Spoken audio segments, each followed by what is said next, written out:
नमस्कार दोस्तों, स्वागत है आप सभी का एक और नई वीडियो में। दोस्तों आज मैं आपके लिए एक बहुत बड़ी और काम की खबर लेकर आया हूं, खासकर उन सभी लोगों के लिए जो बैंक एफडी में अपनी मेहनत की कमाई सुरक्षित रखते हैं। दोस्तों अब आपकी फिक्स डिपॉजिट पर लगने वाला टैक्स लगभग खत्म हो सकता है और बैंक आपके एफडी पर जो है ब्याज पर कोई टीडीएस नहीं काटेगा। यह सब संभव हुआ है नए इनकम टैक्स एक्ट 2025 के लागू होने के बाद, जो 1 अप्रैल 2026 से पूरे देश में प्रभावी हो चुका है। इसके साथ ही 60 से 65 साल से चल रहे पुराना इनकम टैक्स एक्ट 1961 समाप्त कर दिया गया है। नए नियमों के आने के बाद आपकी कमाई पर कई चीज़ें जो है बदल गई हैं और इनमें सबसे बड़ा बदलाव है एफडी पर टैक्स को लेकर। आज मैं आपको 3 ऐसे कानूनी तरीके बताने वाला हूं जिनको अपनाकर आपकी एफडी पर 1 रुपए का भी जो टीडीएस है वो नहीं कटेगा, और अगर किसी वजह से टीडीएस कट भी जाए तो उसे वापस जो है लेने का तरीका भी बताऊंगा। दोस्तों आज निवेश के बहुत सारे विकल्प मौजूद हैं, जैसे मान लीजिए शेयर मार्केट, गोल्ड है, सिल्वर है, क्रिप्टो है, रियल इस्टेट है, बिजनेस में है।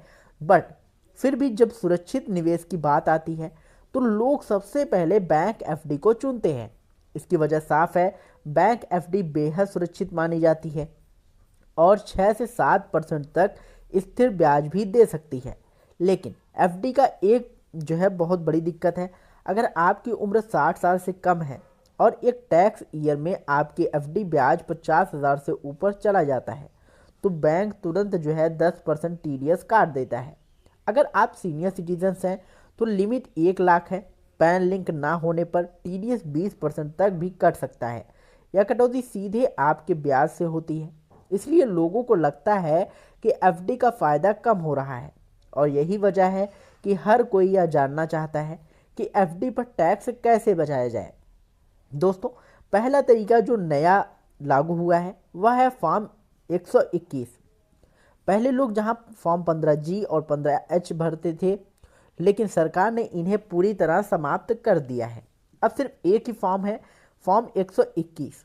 यह एक घोषणा पत्र होता है जिसमें आप लिखित रूप से बताते हैं कि आपकी कुल आय जो है वो बेसिक छूट सीमा से कम है, इसलिए आपका टीडीएस नहीं जो है काटा जाना चाहिए। यह फॉर्म आप बैंक में अप्रैल महीने में जमा करते हैं या जब भी आप नई एफडी बनाते हैं तब दे सकते हैं। लेकिन इस फॉर्म से टीडीएस तभी बचा जा सकता है जब आपकी कुल इनकम नॉर्मल नागरिक होने पर 4 लाख से कम हो।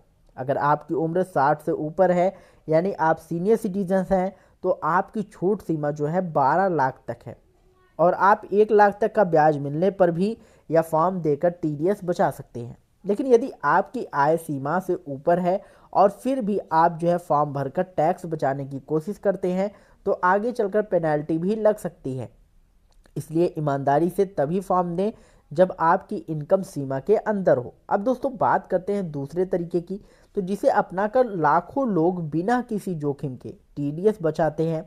वह अपनी एफडी को टैक्स ईयर के मिड यानी सितंबर अक्टूबर में कराना हुआ है। यूँ है कि जैसे मान लीजिए टैक्स ईयर 1 अप्रैल 2026 से 31 मार्च 2027 तक चल रहा है। यदि आप अप्रैल में एफडी करा देंगे तो पूरे 12 महीने का ब्याज इसी टैक्स ईयर में गिना जाएगा और अगर आपका ब्याज लिमिट पार कर गया तो टीडीएस कटेगा ही कटेगा। लेकिन यदि आप अपनी एफडी जो है सितंबर अक्टूबर में कराते हैं तो इस टैक्स ईयर में सिर्फ लगभग आधा ब्याज आएगा और बाकी अगले टैक्स ईयर में चला जाएगा।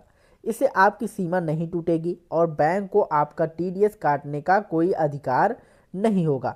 यह तरीका बेहद आसान है और एफडी कराने का जो टाइमिंग है वो बदलते ही टीडीएस अपने आप 0 हो जाता है।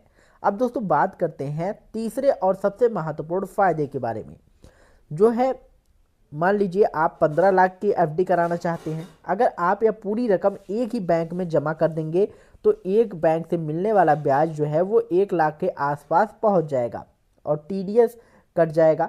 लेकिन अगर आप यह 15 लाख 3 अलग अलग बैंकों में 5-5 लाख की एफडी कराकर बांट देते हैं, जैसे एक हिस्सा एसबीआई में, एक पीएनबी में और एक बैंक ऑफ बड़ौदा में, तो हर बैंक से मिलने वाला ब्याज लगभग 30 से 35 हज़ार रहेगा। जो 50,000 की लिमिट से नीचे है। इस तरह किसी भी बैंक को आपका टीडीएस काटने का अधिकार नहीं होगा। इस तरीके का एक और बड़ा फायदा है, अगर भविष्य में किसी कारण से कोई बैंक डूब जाता है तो डीआईसीजीसी सिर्फ 5 लाख रुपए तक की जमा रकम का बीमा करती है।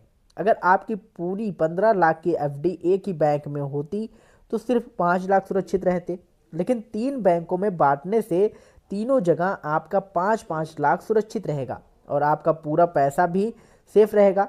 इस तरह यह तरीका टैक्स भी बचाता है और सुरक्षा भी देता है।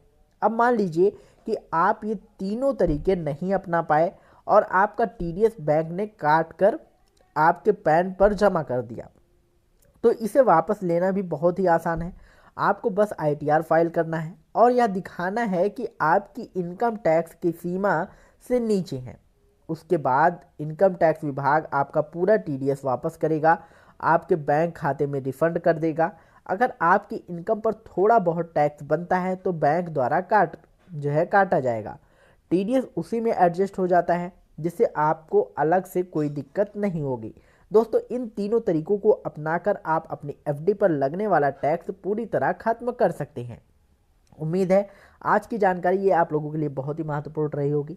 अगर आपको वीडियो पसंद आया हो तो वीडियो को लाइक करिएगा, शेयर करिएगा और यदि चैनल पर पहली बार आए हो तो चैनल को सब्सक्राइब करके बेल आइकन जरूर दबाइएगा, क्योंकि हम ऐसे महत्वपूर्ण अपडेट्स आप लोगों के लिए हमेशा लाते रहते हैं। और दोस्तों, अगर आपका इससे रिलेटेड कोई भी क्वेश्चन हो तो कमेंट बॉक्स में ज़रूर पूछिएगा, हमारी टीम आपकी पूरी सहायता करेगी। मिलते हैं नई वीडियो में नई अपडेट के साथ, तब तक के लिए जय हिंद, जय भारत।